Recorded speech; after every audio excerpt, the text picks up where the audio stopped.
Okay, guys, I'm here for episode 5 of Smacking the Roster Down, the retrospective of the SmackDown series, which is now the WWE 2K series, which predominantly is a roster review, as I think it's the best way to handle this, but there are some review elements thrown in here. I talk about certain things about the gameplay and things like that.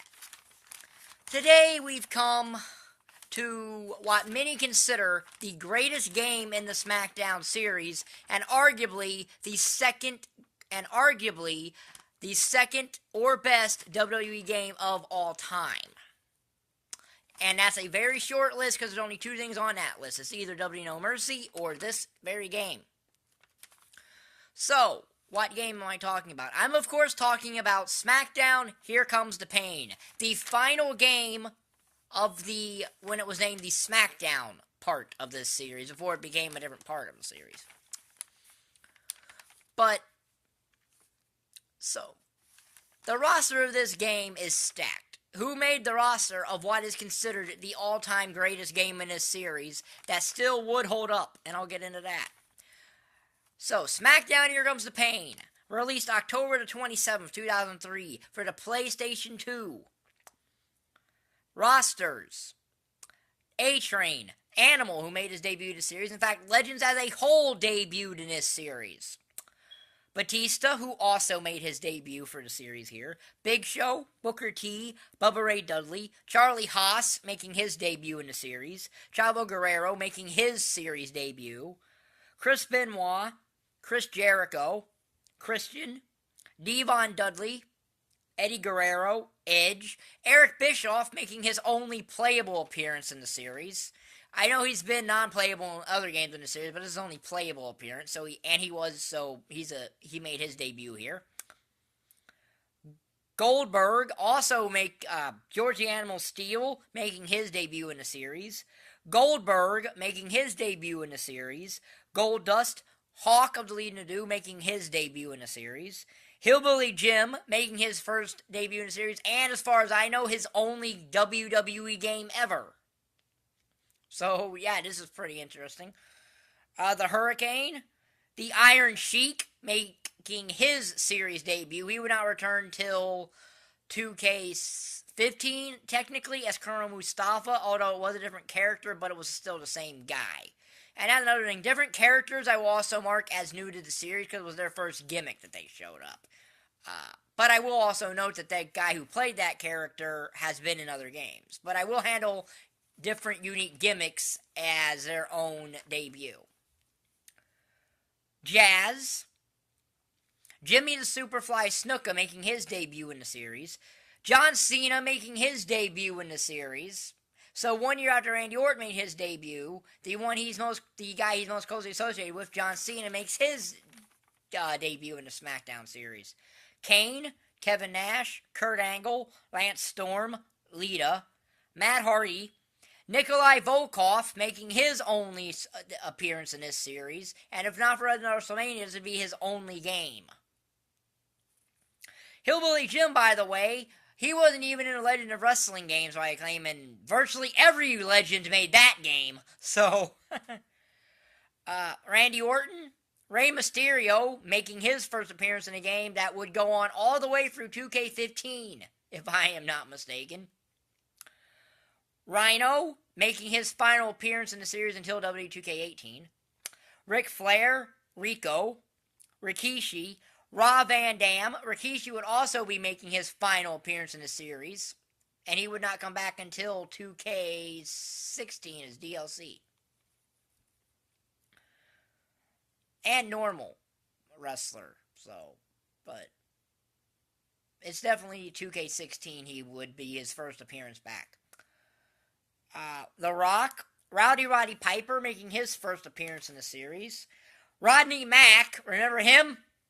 Most people probably don't, but yeah, he made his debut in the series. Sable making her debut in the series. Scott Steiner making his series debut. Sean O'Hare made his series debut here. Remember him? You know, this is when he had that Devil's Advocate gimmick. Yeah. Sergeant Slaughter making his series debut. Shawn Michaels. Shelton Benjamin making his series debut. He would stay until 2011, I believe. Stacy Keibler, Stephanie McMahon, Stone Cold Steve Austin, Steven Richards, Tajiri, the $1 Million Man Ted DiBiase making his series debut. Test, who for Test would be his final appearance in the series. Tori Wilson, Triple H, Trish Stratus, the Ultimo Dragon making his only appearance ever in a WWE game, not just in this series, but his only WWE game ever. Undertaker, The Undertaker, i.e. the legend version of Undertaker, or old school Taker with the purple. That technically was a new addition, as that Undertaker has not been in this series yet. Val Venus making his final appearance in the series until W13. Victoria making her debut in the series, and Vince McMahon. So there you have it. 67 people made up the roster of this game, and a lot of newcomers to the series. This had a lot of newcomers to the series. Legends, of course, have been a mainstay in the series now, and this game is probably the reason. Now, people may not use Legends. Some do, some don't. Would I like to see newer Legends show up in later games? Sure. But given that a lot of people are suing the WWE right now that they may want to use as Legends or put under Legends contracts, it's kind of hard to get new Legends. That's why we only have one in 2K18 as of now. It's Rick Martel. But as far as some of the gameplay elements of what this made this game so great, no commentary. The season mode was fantastic. It was only 1 year, but it was a tremendous year of season mode. They didn't really do much to change the control scheme, but they did add a submission system, i.e., it was basically the struggle submission system, which evolved into the breaking point submission system later in other situations, where in a submission mode, you had this little bar, and you had this dot, and you had to get the dot one way to get the submission. They added that. Also, the possibilities were endless of the kind of things you could do. You could jump off the SmackDown fist, which you could do in SmackDown Shut Your Mouth.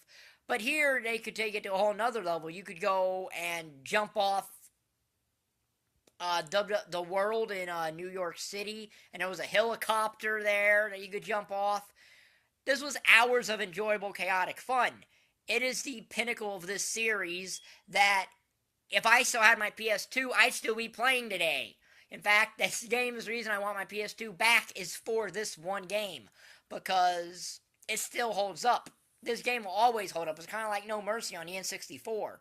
That's why the debate about if Here Comes the Pain or No Mercy, which is the best WWE game of all time. Some say it's WWF No Mercy for the N64.